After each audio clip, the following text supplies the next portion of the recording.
প্রেমিক শিখর পাহাড়িয়ার সঙ্গে অনেকদিন ধরেই প্রেমের সম্পর্কে আছেন বলিউড অভিনেত্রী জাহ্নবী কাপুর। অবশ্য বিষয়টি নিয়ে বেশ ঢাকঢোলে পিটিয়েছেন এই অভিনেত্রী, কারণ শিখর পাহাড়িকেই যে তিনি ভালোবাসেন তাতে কোনো সন্দেহ নেই।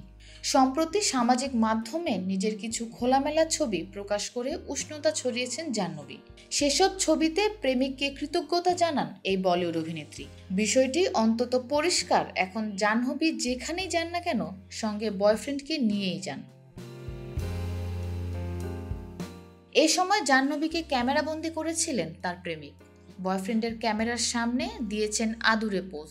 সরাসরি নাম উল্লেখ না করলেও যা পরোক্ষভাবে বোঝানোর চেষ্টা করেছেন এই অভিনেত্রী। সামাজিক মাধ্যমে শেয়ার করা ওই ছবিতে জাহ্নবী লিখেছেন, এটাই আমার সেরা ছুটি, এই মধুর স্মৃতিটা আমাকে দেওয়ার জন্য ধন্যবাদ প্রিয়। ভারতীয় গণমাধ্যমের খবর, এই মুহূর্তে বয়ফ্রেন্ডকে সঙ্গে নিয়ে বিলেতে পাড়ি দিয়েছেন শ্রীদেবী কন্যা। সেখানে খোলামেলা পোশাকে বয়ফ্রেন্ডের কাছে ক্যামেরাবন্দি হয়েছেন তিনি। সম্প্রতি শিখরের সঙ্গে সম্পর্ক নিয়ে মুখ খুলেন জাহ্নবী। তিনি বলেন, আমি আমার প্রেমিকের ফোনে নিয়মিত নজর রাখি, কার সঙ্গে কথা বলছে কি করছে সব দেখি, জানি এগুলো করা ঠিক না তাও করি। তবে শিখর যদি তার ফোন দেখতে চায় তাহলে এতে ঘোর আপত্তি থাকে শ্রীদেবী কন্যার। শিখর পাহাড়িয়া মহারাষ্ট্রের প্রাক্তন মুখ্যমন্ত্রী সুশীল কুমার সিন্ধের নাতি।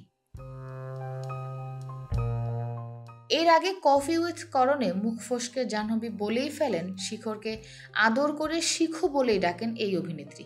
যদিও একসময় শিখরের সঙ্গে সম্পর্ক ভেঙে গিয়েছিল জাহ্নবীর। এর কয়েক বছর পরে আবার তাদের এই সম্পর্ক জোড়া লাগে। শিখরকে পারিবারিক বন্ধু বলেই পরিচয় দেন জাহ্নবী।